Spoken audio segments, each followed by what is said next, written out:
Eminem, a.k.a. Slim Shady, a.k.a. Marshall Bruce Mathers III. He is a survivor, rap star, father, actor, felon, media mogul, the voice of a generation. He has emerged as rap's most controversial performer and storyteller, an artist whose provocative imagery and dark rhymes have resonated with America's increasingly disenfranchised youth, and whose multiple personas have enchanted and hypnotized audiences worldwide. Born into a broken home, he has drawn deeply from the well of his own life, which provides the fuel for his vision and artistic will. His lyrics are his life, his legend, his alter ego, and his therapy. To understand his music, we must first understand his life and the world he grew up in.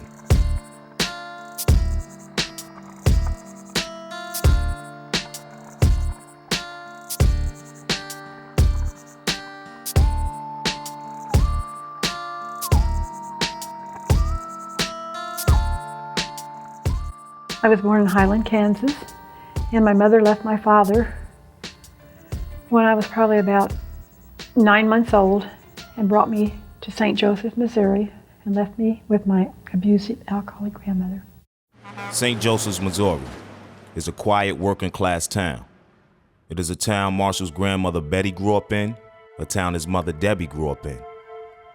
A place tarnished with the effects of alcoholism, abuse, and instability.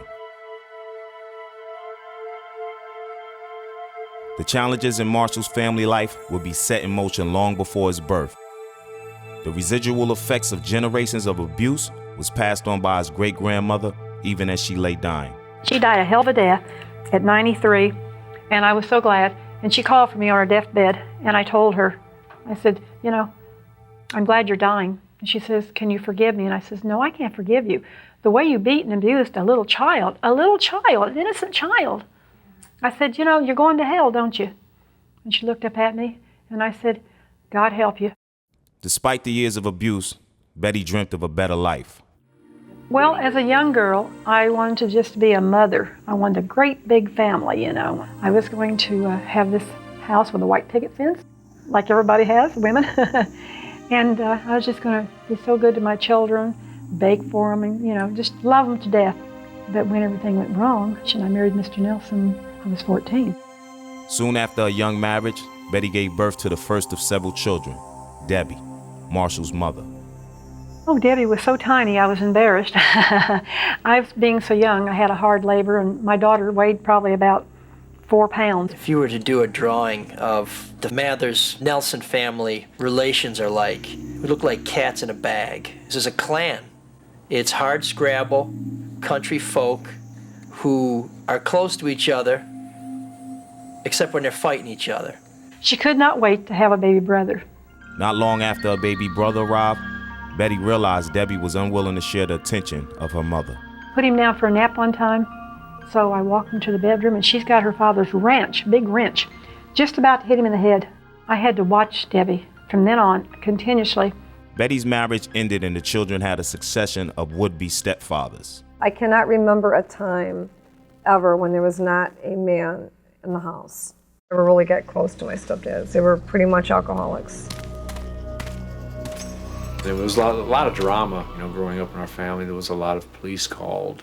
I was sexually assaulted by my one stepdad when I was 12. He didn't get the job complete because he was arrested.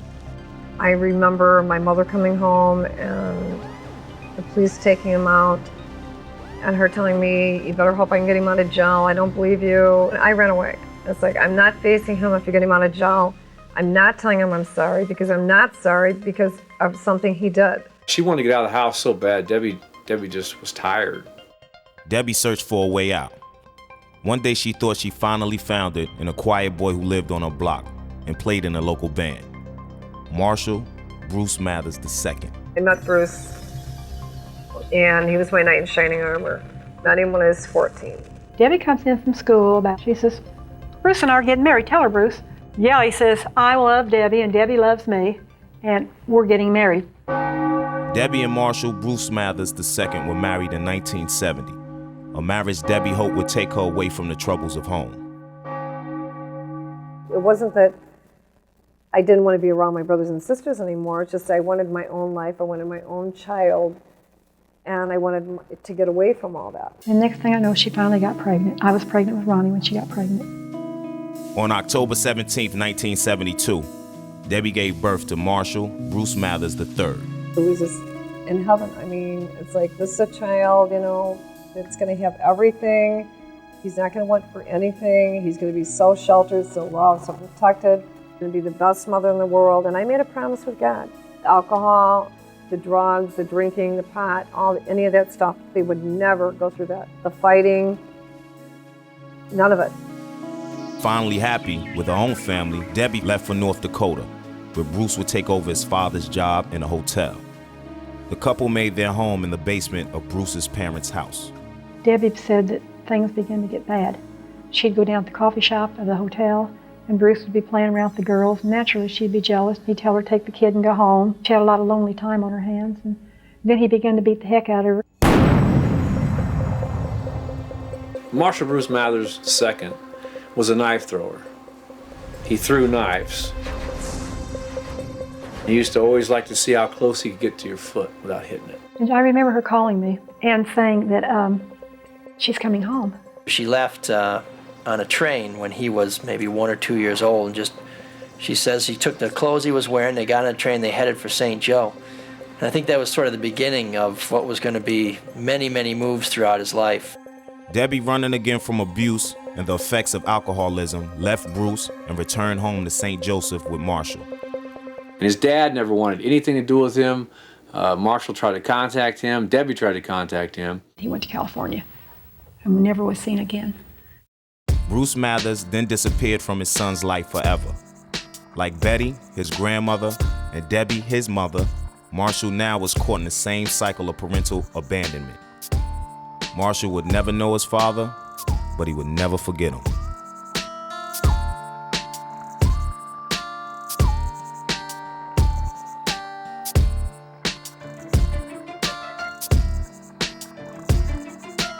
When we first left his dad and moved back to Missouri, I lived in a one-room efficiency apartment.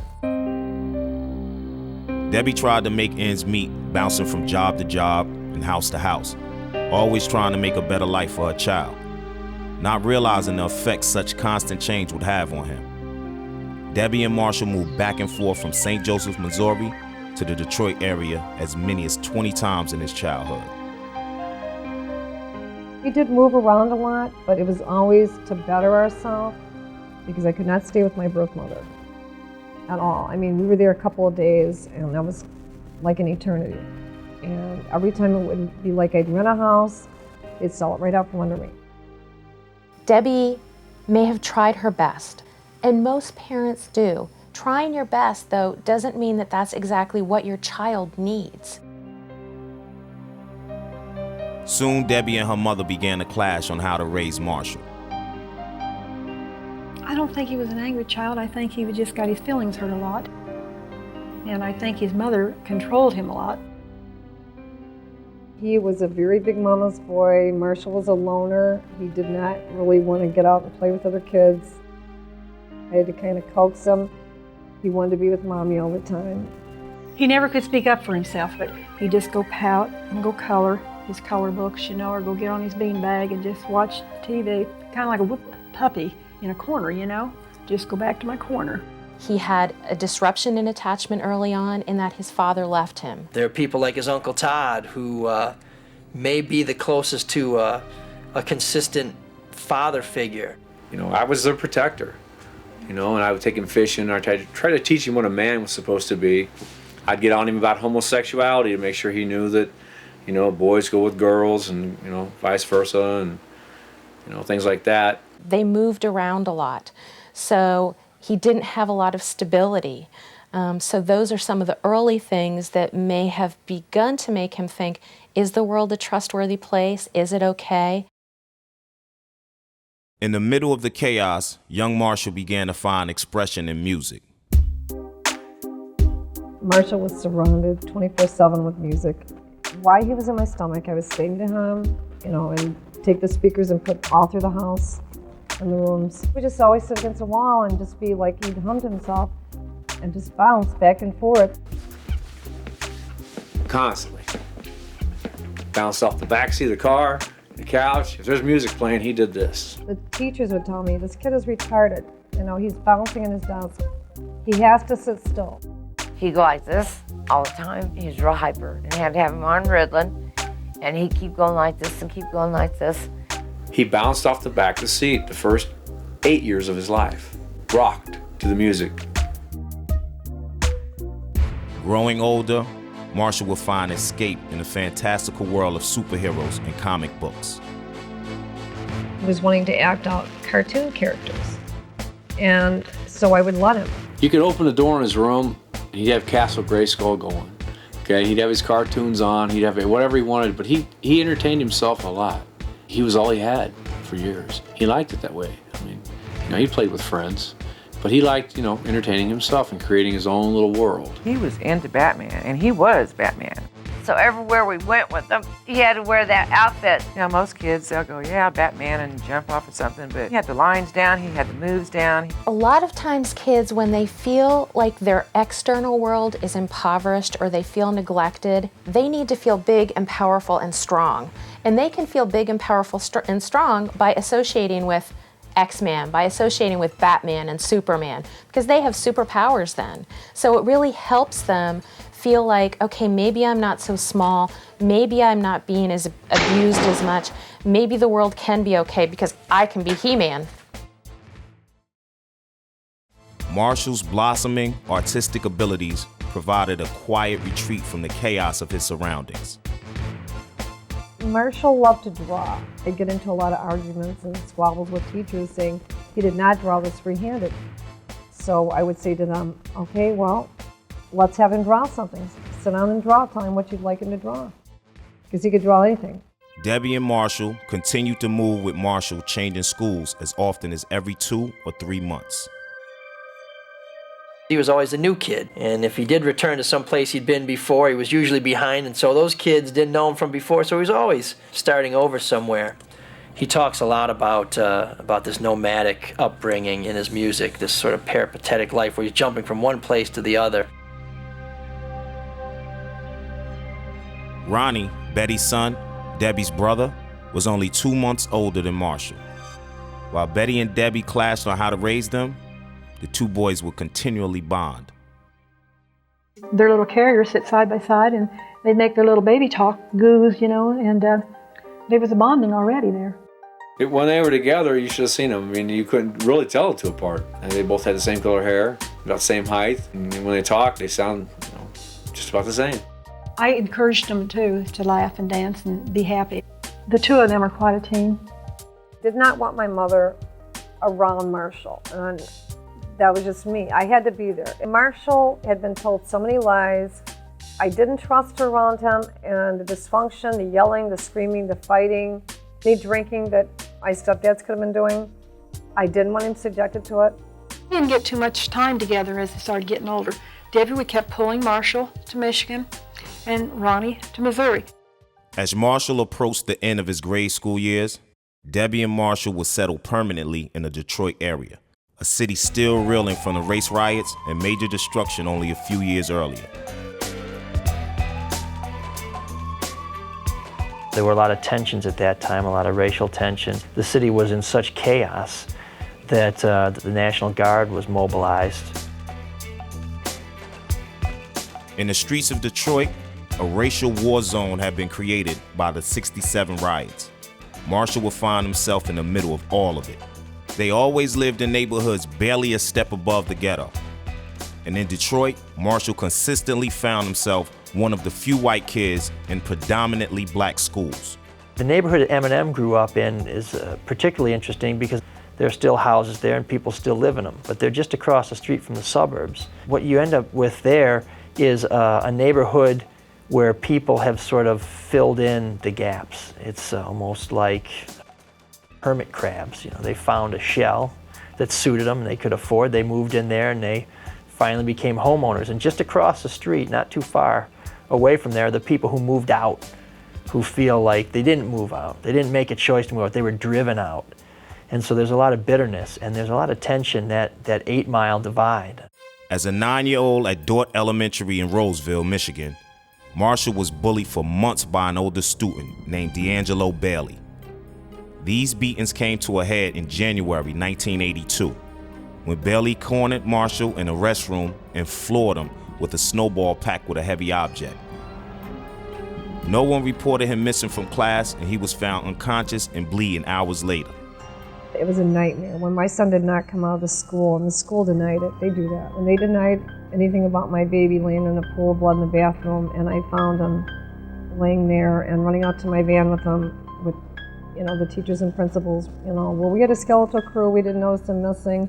No one knew how long he'd been there. My main concern was to get him, medical treatment, and because he was, when I found my son, he was in the floor and he was having a seizure. The attack left Marshall in a coma for 10 days. I went in and begged God to spare my son. I was an only child, and told him if there was anything ever I did wrong in my life, to take me, not my child. They told me they gave up on my son, 4 doctors, in 4 days, 21 doctors. Once awake from the coma, Marshall's recovery would be long. Having to relearn all his basic motor functions, he also suffered from headaches, loss of vision and hearing, nightmares, and nausea. My medical bills were in excess of over $150,000. I had to quit my job to take care of him. And it was overwhelming. Anytime you have any kind of head injury, it can be life-changing. So when you have an injury to the brain, the effects can be really long-lasting. I had a patient many years ago who had a head injury, was meek and mild before, turned very angry and aggressive afterwards. It took a year for Marshall to bounce back. I had to work with him every day, teaching him how to tie his shoes. He had become almost like an infant. With the medications I had him on, the Depakine and Dilatin, low pressure, when I give him the medication, I seen a zombie, and I did not want him zombied out. I didn't believe in it, so the medication was going to go.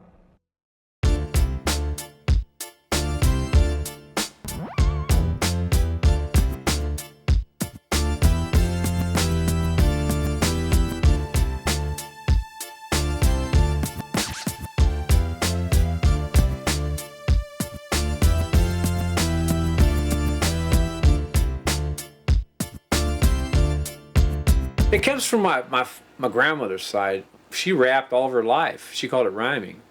And she said when she was a little girl in Alabama growing up, she remembers her mama working the fields, cotton fields. Whites worked right alongside the blacks in the cotton fields. And they used to rhyme songs and make up things as they went to pass the time.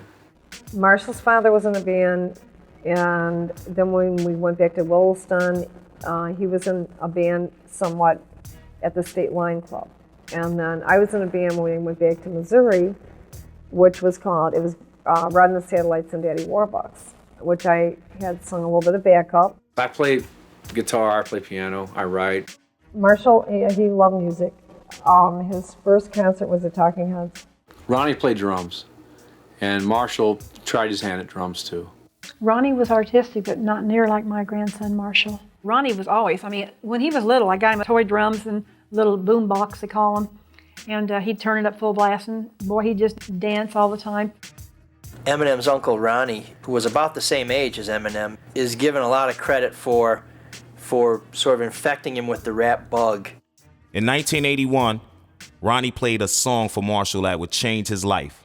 It was Reckless, a song featuring Ice-T from the soundtrack to the movie Breaking. It was the first rap song Marshall heard. He took the tape from his uncle Ronnie and played it over and over and over.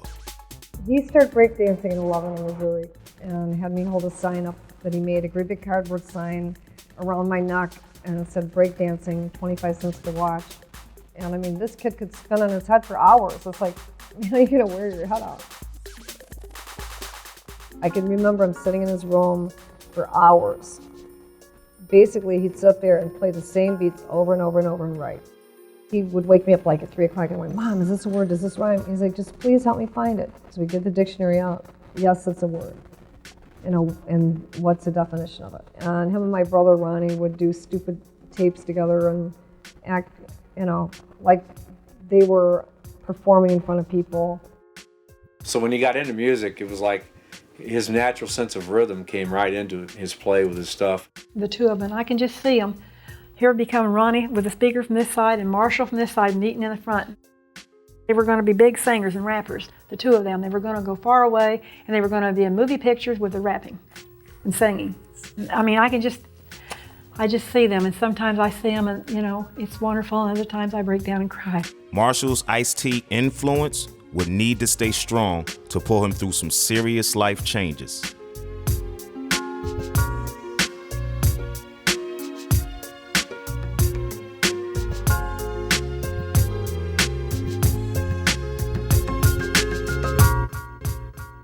The latest in the line of foster kids Debbie Mathers had taken in, Kimberly Scott entered Marshall's life in 1988 when she was just 13.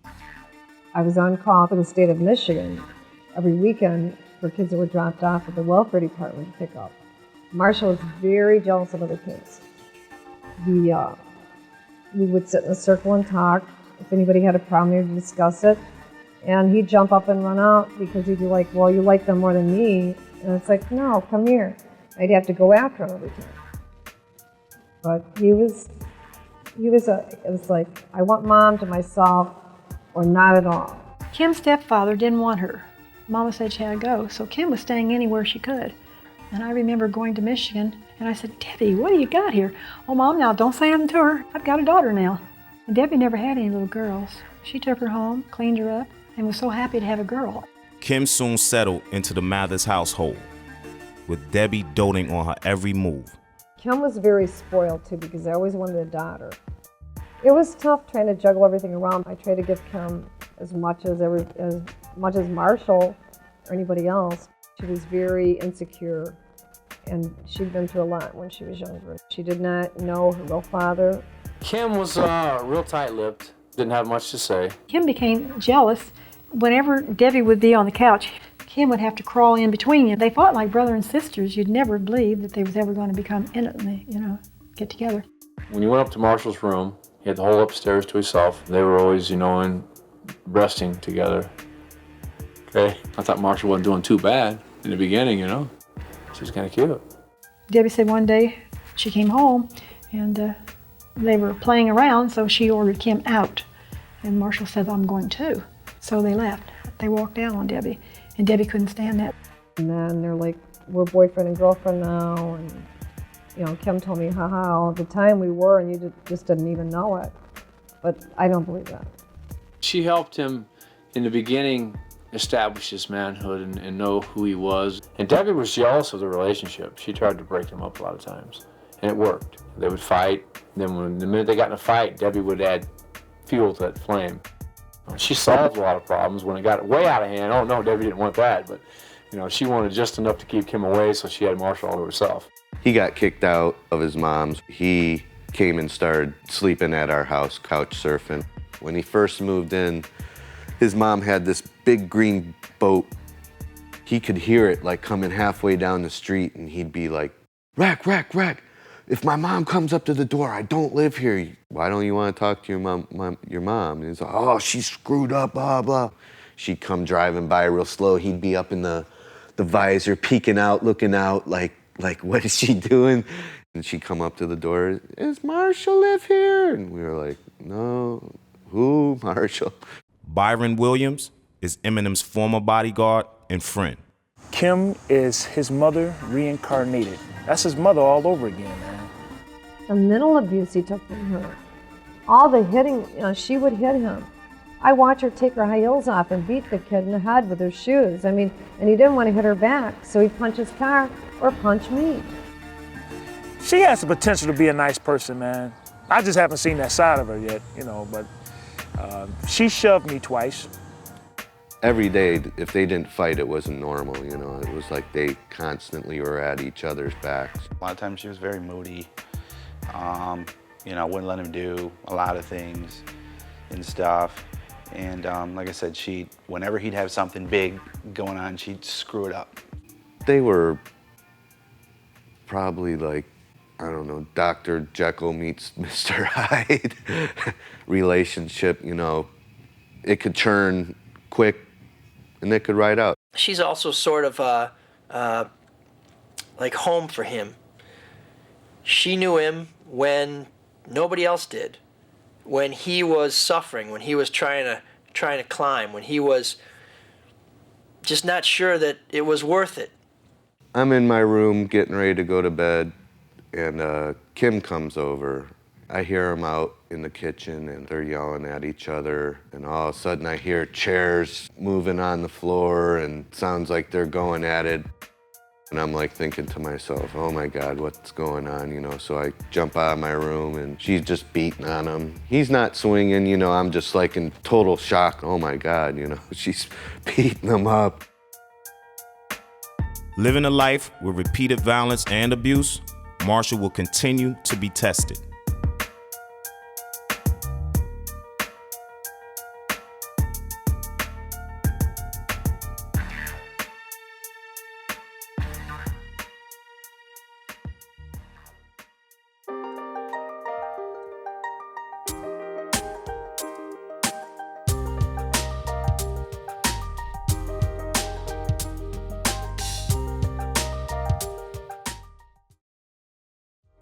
A few months before that summer, and my little brother looked at me and said, "Sis, look what I have." And I'm thinking, well, this is nice, because he opens the closet and shows me all these clothes. And he turns to me and says, "This is material. You know what I'm missing?" And I said, "What, honey?" He said, "Love. I have no love. There's no love here." Bud, this is Ron Polkinghorn. Well, life's hard, bud. On December 14th, 1991, Ronnie Polkinghorn killed himself with a gunshot to the head. Ronnie was despondent over a breakup with a girlfriend. Distraught over Ronnie's death, Marshall did not attend his funeral. Betty videotaped her son's funeral and mailed a copy to Marshall. The bitter feud between Betty and her daughter still confuses what the possible intention of the tape may have been. He's really been bitter about that. It just starts the organ music, and it's the obituary, and they say, and it just shows him in the casket there, because it was open casket, and all the flowers and all. I thought, you've never been to his funeral. You need to deal with it. This is reality. But he said I tried to kill him. When he got the tape and the pictures, he collapsed. He said, I was not trying to hurt him. When I was told that she sent him a video, I really don't think that he really thought too much of it, because he considers a source. My daughter lied to him, and she said Ronnie would be alive today, but you weren't home to take a phone call. That Ronnie called and asked to speak to Marshall, and she said Marshall wasn't home. Marshall needs to know Ronnie did not call him, and the guilt that was put on Marshall, thinking, my God, it's my fault. With the loss of his uncle and partner, Marshall would now be left alone to struggle.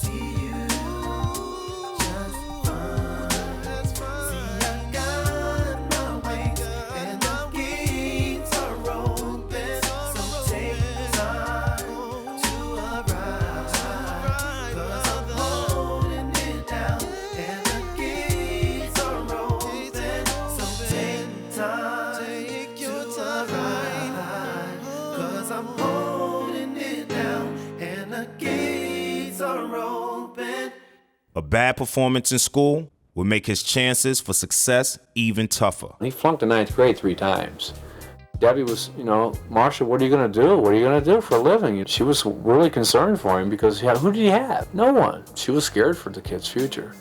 Undeterred by his mother's concerns, Marshall would begin focusing intently on his and Ronnie's dream and develop his skills as a rap artist. At the time, rap lyrics proclaimed an anti-authority message of racial politics and the realities of life in the ghetto. Early rap artists such as Public Enemy, Ice-T, and NWA were beginning to influence and inspire Marshall and his crew.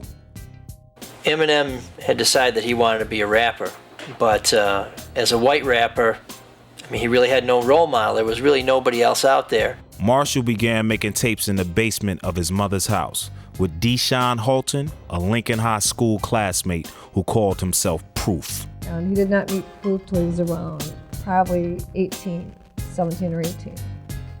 Proof was very, very respectful, very polite. Miss Mathers, do you need me to do anything for you? Or he would say please and thank you, where the other kids were just like, get me this or do that, or no, I'm not taking out the garbage. They were using the basement all the time to practice and scratch records, but I found out they were my albums that they used to scratch. Marshall and Proof would come out of the basement with a tape they persistently shopped to local record stores, including Record Time, run by Harry Bunner. Eminem and his crew that he hung out with, they were the basement production crew. All his cats that he used to hang out with. And they'd come in and they'd buy all the new hip hop that come out. It didn't matter who it was. If it was something new and cool, especially out of New York, they bought it. So all this stuff's coming in and they're buying all this stuff and everything, but anytime anybody locally come out, they hated them. Especially Marshall. Marshall's like, these guys suck. These guys don't have no talent. ICP, who are they? They suck. And then he started getting down on Kid Rock and stuff, and I happened to have a shirt on that day, and he's like, you like Kid Rock and everything? I'm like, yeah, I like Kid Rock. I support local hip hop. And he's like, well, he sucks. I go, you're telling me all these bands that suck, but I haven't heard a damn thing come out of your mouth yet. He didn't really make a name for himself until there was a Kid Rock in-store that we had. He had just released his album on Jive Records, and he just started getting a buzz. So there's all these kids are coming in for Kid Rock stuff. And all of a sudden, here comes this little, skinny little kid with blue eyes.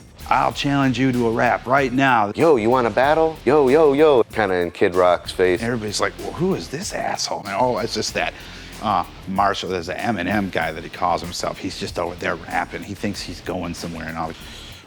You know, every other word's after this, after that. You know, everybody was looking around like, who is this kid? You know, he's coming in the store and bugging Kid Rock. You know, you want to battle? Is like, Kid Rock don't battle, you know. Kid Rock's like, you know, got his own thing going on. He was really cool about it, and he said, listen, he goes, today is my day, your day may come. He goes, but this is my in-store right now. I've heard some of your stuff, and you go way too fast. You need to enunciate. When you enunciate, people understand you. Then maybe you can have an in-store like me.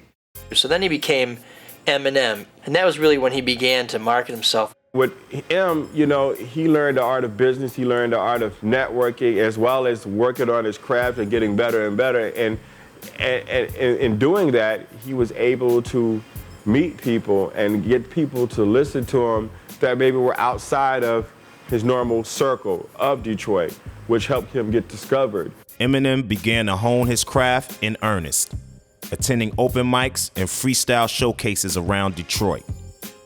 However, the greatest test of his young life would soon arrive. Kim got pregnant. He came in and he was like, wow, man, I just found out that Kim's pregnant and I'm gonna be a dad, you know, and how am I gonna get a house? I got this job, barely pays enough. Haley Jade Scott was born Christmas Day, December 25th, 1995. I know after Haley was born and everything just seemed like it went heck and high water, the baby was used as a weapon, you know, against Marshall. But instead of following the actions of his father and grandfather, Haley's birth brought a new sense of focus and determination to Eminem. He was going to succeed where his family had failed. Marshall loved his daughter. He stepped up to the plate, and I mean, he did take care of his daughter. Eminem viewed fatherhood as a blessing. He threw himself into providing for his family while polishing his rap skills.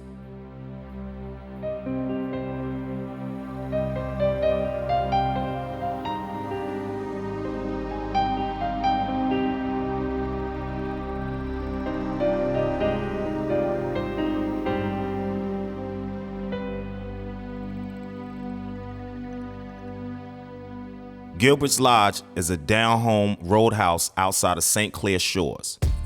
Marshall worked at Gilbert's on and off for 3 years. Gilbert's Lodge was probably Eminem's mainstay for a while. I mean, that was his steady gig. When the tapes weren't selling, when people weren't coming to his gigs, He could always count on going back to Gilbert's Lodge and flipping burgers, and from what I'm told, he was a pretty good short order cook.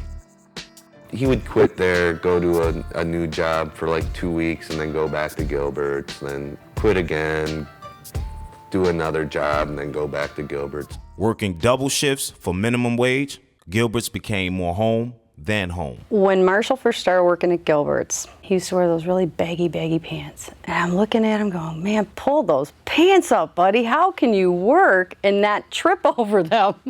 Whenever he worked, just constantly rapping, honing his skills. When he would get a food order, for example, he'd start a rhyme based on what the food order was. You know, he would bring in tapes for people and say, listen to this, what do you think about this? He'd try and get people to come out to his performances. And a lot of the people did go. I mean, they didn't like rap. They might be at a rough club somewhere in Detroit they wouldn't have gone to otherwise, but they liked him, and so they would go to show the support. Very, very steely focused. That's one thing I noticed about him. You know, he was very intense. You could see it in his eyes. Everything would just come off the tops of their heads, and I'd just sit there in amazement. But yet I'd be going, okay, where's my cheese balls? Let's go. Okay, I got people waiting for their food, and they're just going on and on and on, you know, and they did wonderful. It was quite entertaining. When he wasn't working at Gilbert's Lodge, he was working on his career. Marshall would usually write either on a little notebook, on the back of a ticket, whatever he could write on, he would write on. If it was his hand, or he'd always be writing something down. He would go into the zone, man. I can't even explain it. And when he would go in the zone, he would be completely sober, man. He would put his little headphones on, and he would take his finger like this, and he would actually write the rhymes in his head and writing them out in the air. And he would have most people would have one notepad, but he would have 5, 6 different pieces of paper. It's almost like he sees the world in a hall of mirrors, and he takes those distorted images and he puts them in his music. There was no school of hip hop where you could walk in and you got to do it like this. He would take a whole page, front and back, with just small writing on. I mean, you'd have to get a magnifying glass to actually see what he was writing, because he'd write so small. He would write all these words in 3 columns, and it would go down. All these words would rhyme, and all the words that didn't completely rhyme with them, but he could make them rhyme, he would write them in the next column. And he would go in and pick each one of these words and match them up. And it's like decoding it. He'd sit down at the table with a track that he liked. He'd play it through and rewind, bzzz, rewind again. Keep writing. He'll go in the booth and he'll sit there and he'll write and he'll listen to it, and he'll have the sounds just blaring. And it's pretty much like the same sample over and over and over until he get it completely written. He's going around the hip-hop shops, all these other places. He's getting into these battles downtown. I walk out of off the steps of St. Andrews, and it's an alleyway in between St. Andrews and this other club. And there was a big circle out there. I'm like, oh man, they about to fight. And then I'm like, I'll get closer to the circle. I'm like, nah, they got a battle going on, you know?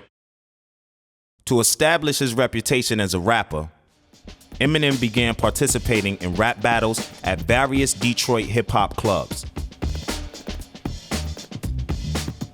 St. Andrews Hall is a converted church and a popular hip-hop club in downtown Detroit.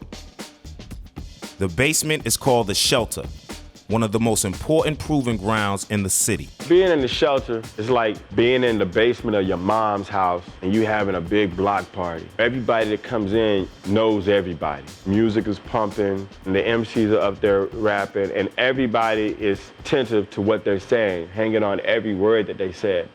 Eminem would now have to bear out his talents in front of all black audiences. Like the song Lose Yourself from the 8 Mile soundtrack, the stage at St. Andrews gave Eminem his first shot. Even when M would go up there and you always have the people who just didn't get into him, you still had the other people that really got into him. He really had no role model. There was really nobody else out there. And in Detroit at the time, there was a place called the Hip Hop Shop. Saturdays at the Hip Hop Shop, I think they started around 12 noon, and Proof would usually host, and DJ Head would usually spin the records. I mean, it was pretty much based on the audience ruling who got burned the hardest and who was most triumphant. The rap battles were deep, you know. You might dig into somebody's personal life, but, you know, It was whoever could put their lyrics together the best. You know, and week after week, you could tell when somebody went home and they were practicing and they lived and breathed it. That's the thing about, you know, going to the rap battles. The guys that were rapping weren't just some guys who decided yesterday that they want to rap and they decided they were going to write some stuff. No, these guys lived and breathed hip hop. But Eminem's early battles were hard fought and never easily won. He'd just come out, start rhyming, and was done and leave the stage. And people were like, yeah, he's really good. He was putting like 110% in of everything. Any rap battle, anywhere he could be noticed. He was dedicated. He was trying to make it. He was trying to explain to Kim, look, you know, this could be our big break.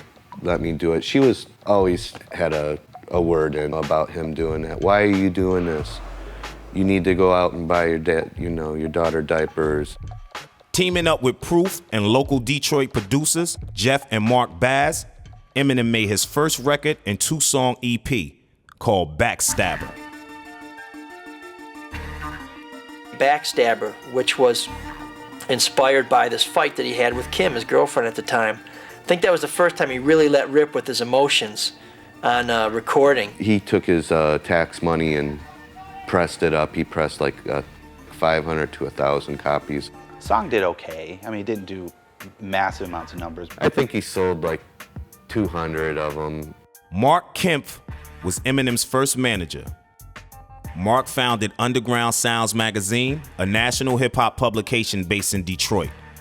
Unlike other hip-hop magazines at the time, Underground Sound paid attention to up-and-coming artists, especially if they were from the same hometown of Detroit. My original meeting with Eminem was a phone conversation. He called, asked me how does he submit his tape. He likes the magazine. He's interested in getting some type of coverage in the magazine.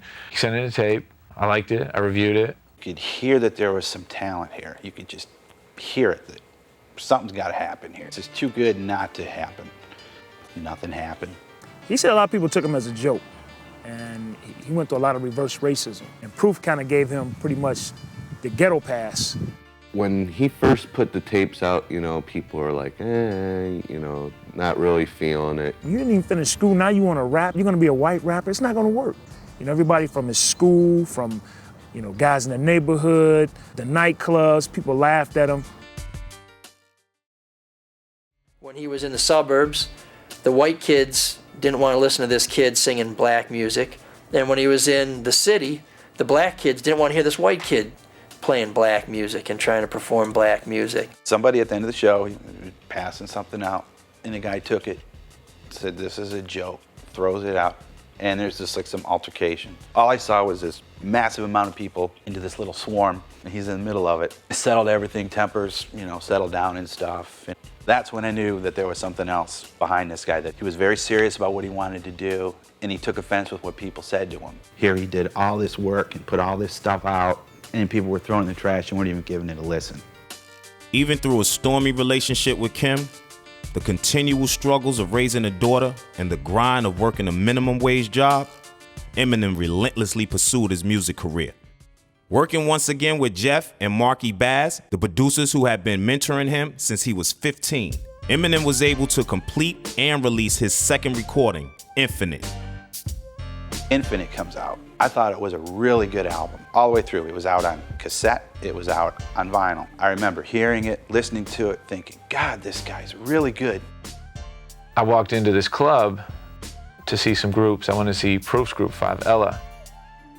Wasn't expecting Eminem. Proof was like, you heard the new Eminem stuff? I was like, no, but this a dude over there just brought me his new album. I was like, I want to meet Eminem. Where's Eminem at? He was like, that dude. I was like, wait a minute.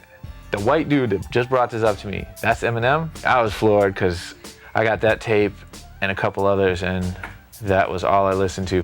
Wondered why he was still rapping in tiny clubs to 10 people. For local artists, getting on the air of hip-hop radio station WJLB is a gateway to success in Detroit and beyond. DJ Bushman has followed the scene for years, hearing all the potential hopefuls. He was cool with Bushman, but Bushman didn't have the say of what went on the air. Again, there, you had to be black to be on the air, and if you weren't, then you didn't get it. You got tossed aside. Today's hit music, 93.1. Eminem made another important radio connection. DJ Lisa sponsored open mic nights during her program.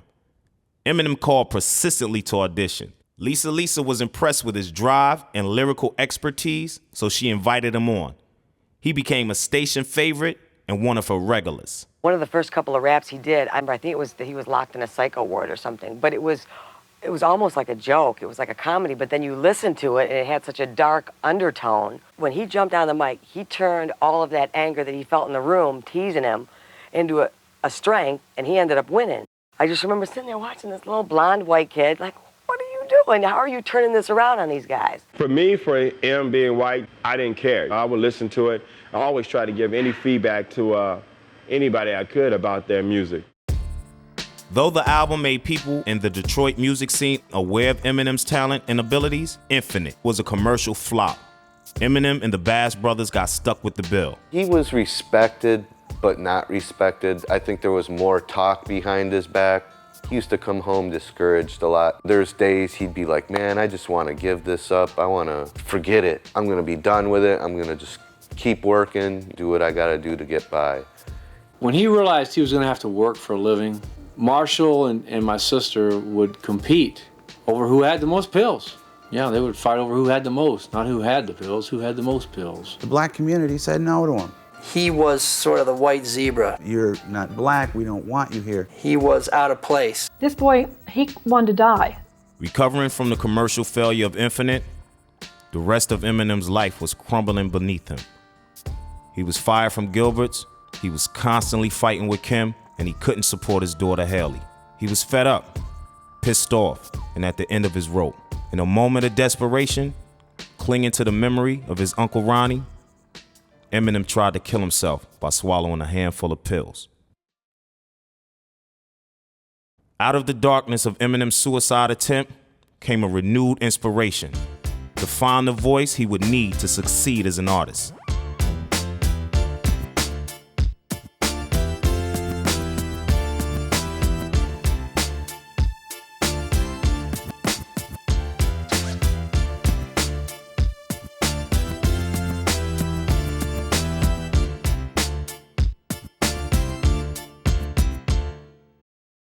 There's a story that I've been told where he was talking to Buddha Full of Rhymes, who's another Detroit rapper, and he was telling him, you know, I'm just not getting anywhere with this.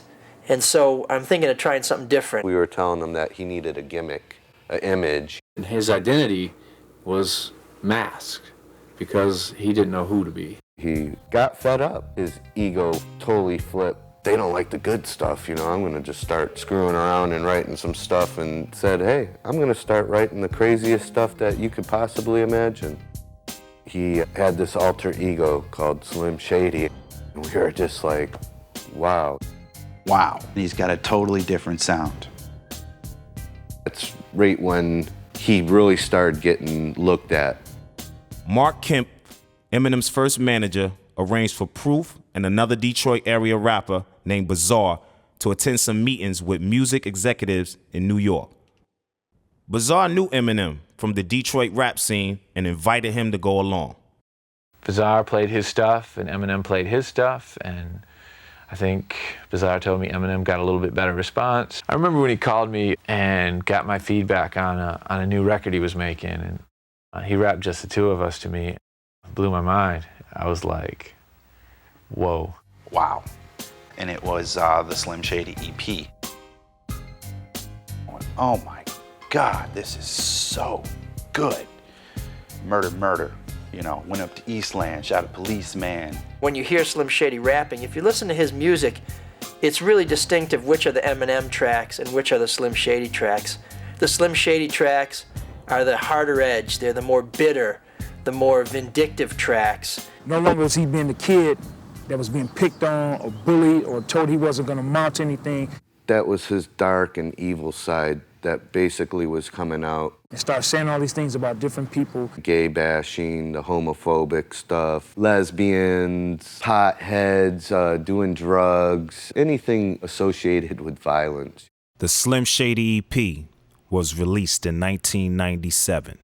When this came out, this was no joke. I mean, with people putting aside Infinite and stuff because he sounded like somebody else, when he did this EP, Slim Shady was born. And it got a positive response.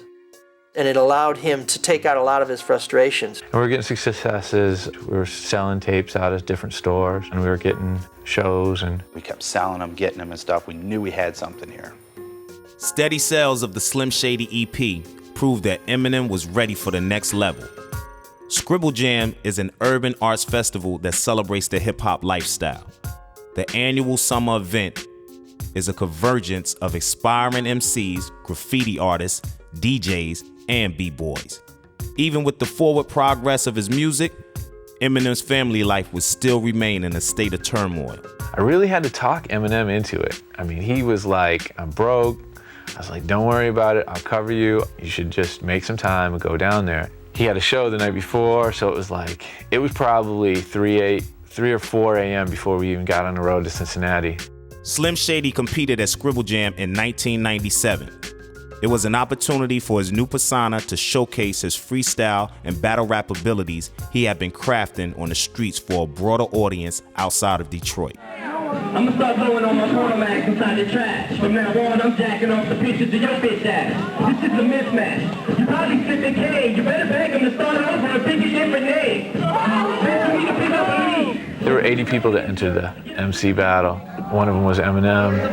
Come to Detroit with a 30.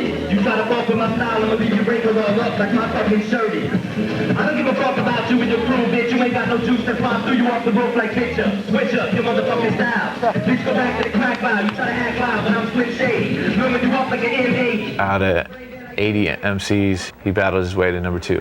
He lost to a guy named Juice. Stepping on the line like he was dominating dogs. When I get down, every juice is straight pimpin'. The freestyle shit, you want it, and I'm a winning. I beat this nigga one day, I fuck you on the next day. I see your white shirt and I see finger like an x-ray. Now that's brother, you need a little practice. Who the fuck died and left you had a rap practice?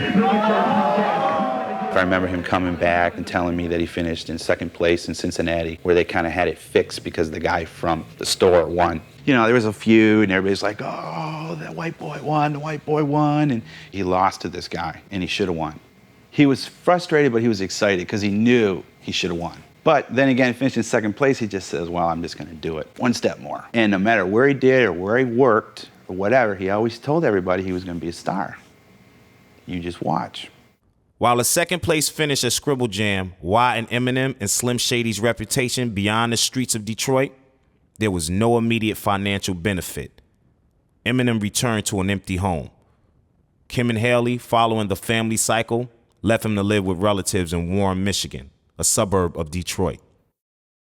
The new Slim Shady went back to the old Eminem couch surfing ways, ultimately ending up in a place he had worked for years to avoid. Here's a guy, up until the time he made it, when he was in his mid to late 20s, he was still living with his mom, even when he had a girlfriend and a baby. At a music industry conference in Detroit, Mark Kemp approached Wendy Day, an influential music industry power broker, and gave her the Slim Shady EP. I was like, I'm gonna give you something I really want you to pay attention to. I'm gonna give you this tape by this guy, Eminem. He's a white guy, but he's gonna floor you. Initially reluctant, Wendy was won over by his masterful handling of words, rhythm, and his Slim Shady persona. She was putting together an event with a magazine called Rap Sheet in LA. She was organizing an event within the event called Rap Olympics. And the teams would battle in things such as storytelling would be one battle, or picking stuff out of a hat. She was like, I'm putting together this team. I want Eminem on the team. I got Thurston Howell III, I got Juice. She wanted M to finish it off. I told Eminem he should do it, he should definitely do it. She flew him out, I got a ticket, I flew out. At the Rap Olympics, Eminem again finished 2nd to the same rapper, Juice. Yet the trip to LA yielded much more important results. When Eminem went out to LA, he was basically someone who had beaten the local talent, who had gotten a little bit of a regional reputation.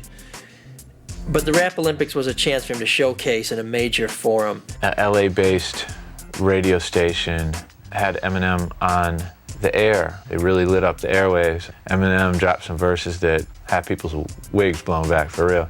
I met a guy from Interscope. I gave him a tape.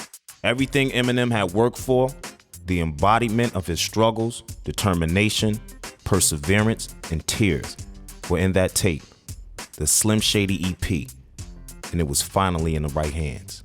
While Eminem's tape was circulating through Interscope, he made a second appearance on the same LA radio show. And not only did he do well, but he caught the ear of Dr. Dre. And Dr. Dre, basically, by the time he went to Detroit, was ready to take him to the world. Dr. Dre is one of the most influential producers in rap music. In 1992, he founded Death Row Records with Suge Knight. He also engineered the careers of Snoop Dogg and Tupac, among others. Shortly after listening to the Slim Shady EP, Dr. Dre signed Eminem to a recording deal with his label Aftermath Records. After months of recording, the Slim Shady LP was released by Aftermath and Interscope Records. The result was instantaneous. When the first single hit from his first album, Hi, My Name Is, became a buzz clip song, we had an in-store and there was 1,000 people here. He was just signing. Finally, they come out there and they told him, they said, look, that's all you can sign.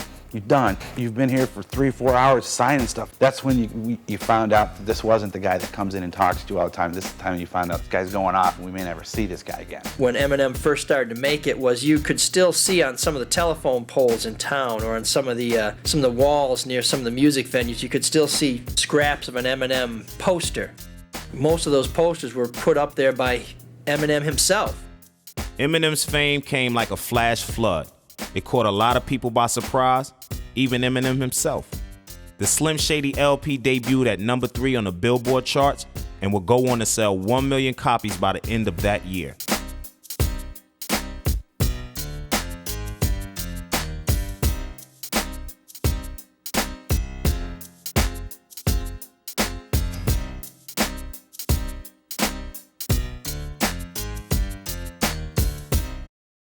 On June 14, 1999, in the wake of Eminem's worldwide success as an artist, he and Kim got married, but the relationship remained tumultuous.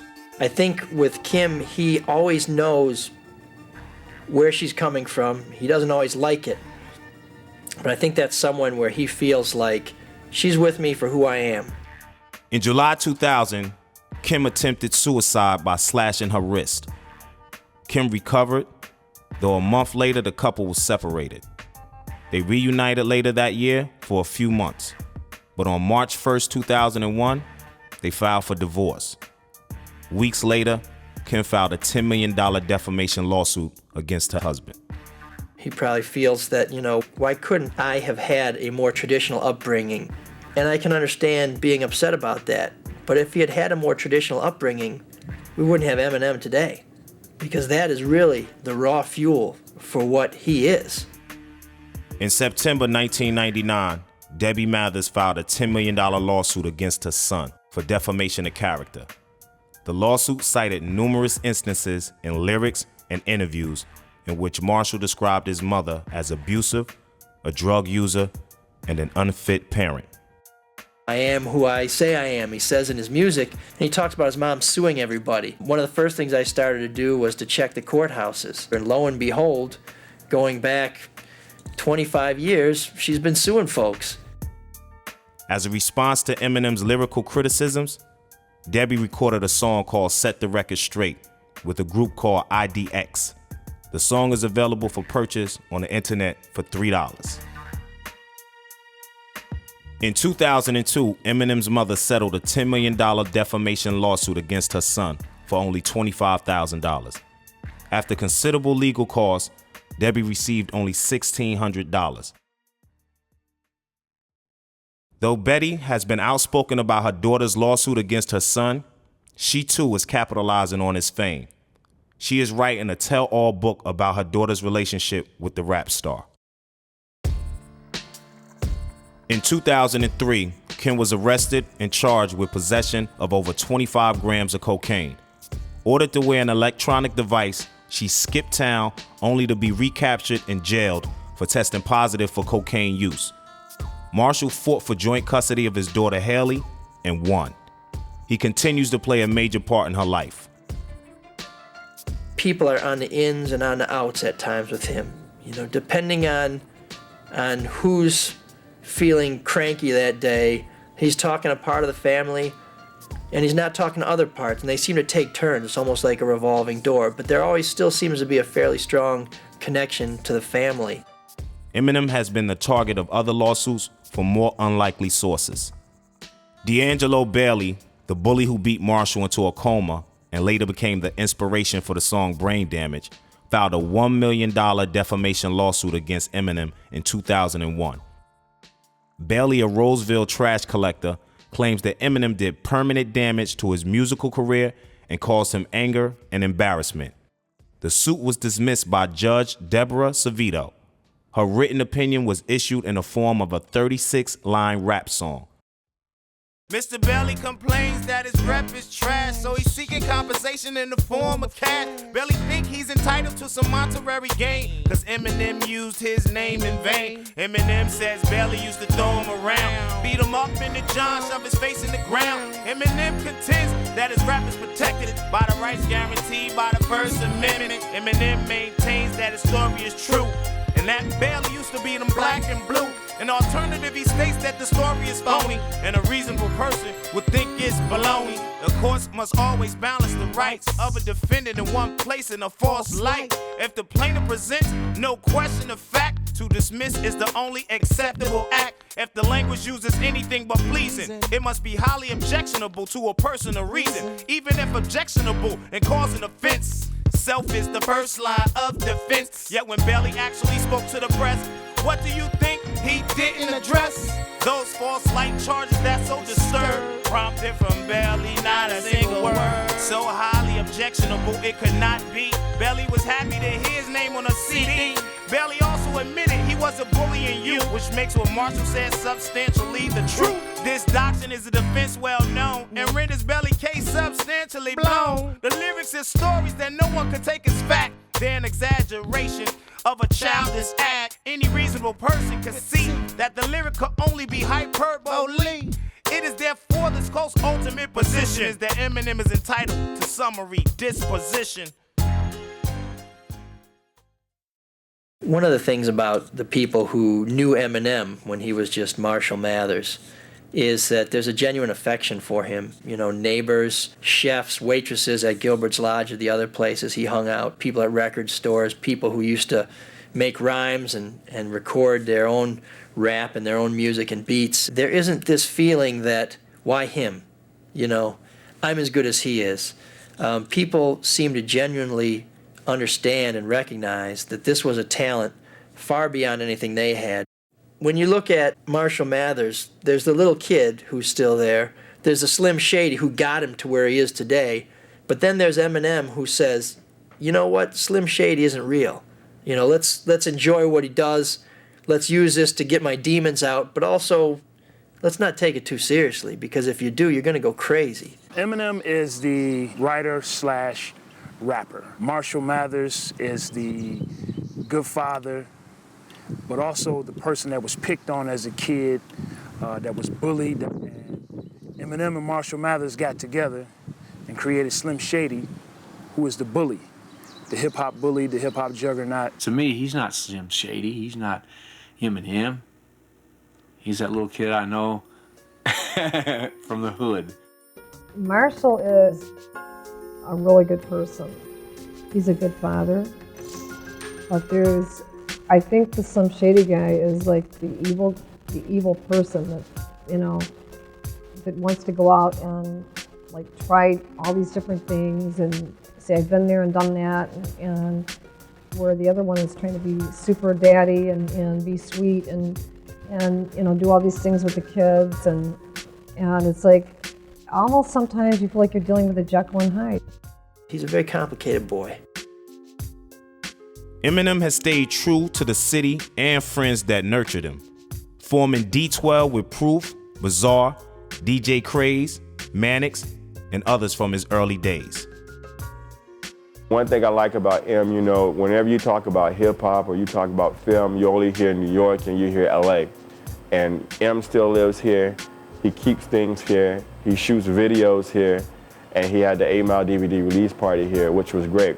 Eminem did 2 concerts in North America this year, and both of them were in Detroit. If you want to come see me, you got to come to Detroit.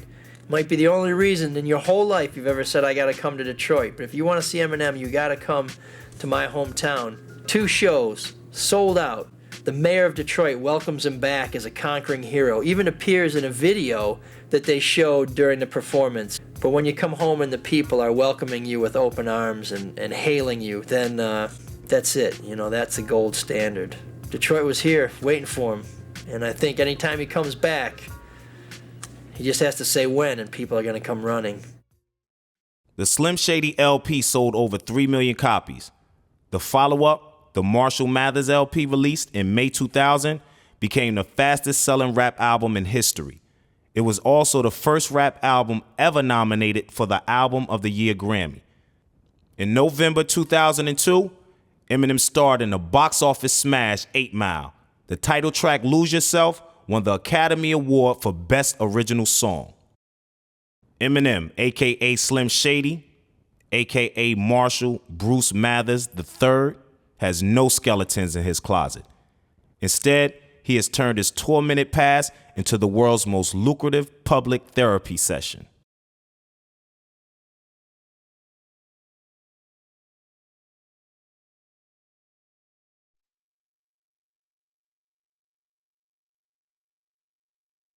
Out of the ordinary. He could do crazy stuff, man. I can recall one time, you know, a lot of things that he did wasn't funny right away. When you look back, this guy's crazy, man. I can remember one time we were in San Francisco where he was performing and this guy was heckling him on stage. And he stops in the middle of the show. So he starts heckling the guy back. And him and this guy's going back and forth. Next thing I know, he jumps off the stage to hit this guy, hit the wrong guy.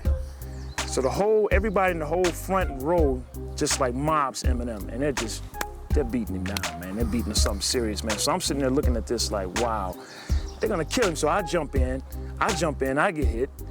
Then after I get hit, I hit the guy that hit me. I forget about Eminem.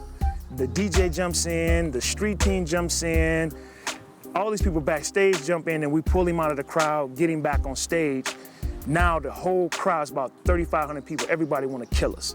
So I'm trying to get him back. To the tour bus. So we're all running. We're getting everybody to run back to the tour bus, and the tour manager stops and says, hey, you got to finish the show. The show must go on. I'm like, man, they're going to kill us. And, you know, they holler, you know, F you, Slim, F you, Slim. So he comes back out, and he does Just Don't Give a, you know, and performs that, and the crowd just go nuts, man. But that next morning, man, everybody had black eyes, swollen jaws, busted noses. You know, and he lived for that, man. I got a call that next morning from my mom, was like, you know, don't you let the little white boy get you in trouble. I said, well, I'm gonna try to do what I can, man. And I don't know how she found out, but she knew about it. You know, we just always did crazy stuff, man. So unpredictable, man. You know, I think that's probably one of the coolest things about him, man. When Eminem was just Marshall Mathers, he could barely afford to shop at Kmart. And now he owns a house that was owned by the CEO of Kmart. When Eminem went out to LA, he was basically someone who had beaten the local talent, who had gotten a little bit of a regional reputation. But the Rap Olympics was a chance for him to showcase in a major forum. And based on his performance out there, he, let me say that again. What did I say before about that? He did some good shit, and Dre dug it. I'm out. I'm outie. Okay.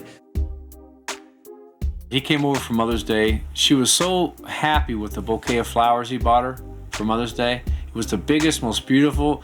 I said, Debbie, that must have cost $200. Oh my God, no, that must be $500. It must have cost $600. I mean, and she was taking care of it. It was getting all brittle. 2 weeks after Mother's Day, the arrangement's still sitting there. Oh, what? Be careful with my flowers. Look how beautiful that is. And Haley made her a picture where she'd painted, you know, Happy Mother's Day, grandmother. And it had a big house on it with the sun shining, you know, typical little girl. And it was a beautiful picture. It was real big, about like this. She still has it. She took it off the wall though. And it was really neat. How about this long neck? Do I need a jacket? You really actually look like Audrey Hepburn. I don't want to look like her. No, in a good way. Audrey Hepburn with fleshed out with more womanly features. You know what I mean? Mm-hmm. That's Well, I was told I looked like Reba McEntire for years. It is. For years, I was her. It's one of those things, man, you can't wait to see what he's gonna do next. It's like watching a living soap opera, man.